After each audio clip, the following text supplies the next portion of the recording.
प्रलंबित मागण्यांची पूर्तता करून न्याय मिळावा या मागणीसाठी पालघर येथील उमरोळी गावातील नागरिकांनी पालघर तहसील कार्यालयावर धडक मोर्चा काढला होता।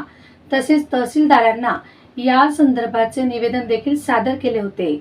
या मोर्चात पुरुषांसह महिलांनी देखील मोठा सहभाग नोंदवला होता।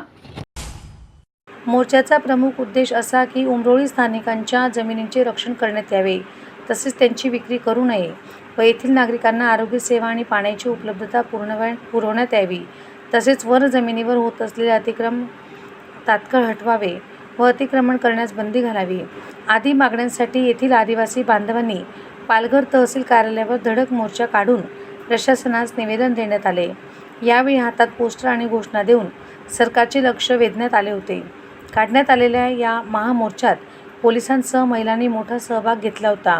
याप्रसंगी हा मोर्चा शांततेत पार पडावा यासाठी पोलीस बंदोबस्तही तैनात करण्यात आला होता। साधना काळोखे, पालघर प्रतिनिधी।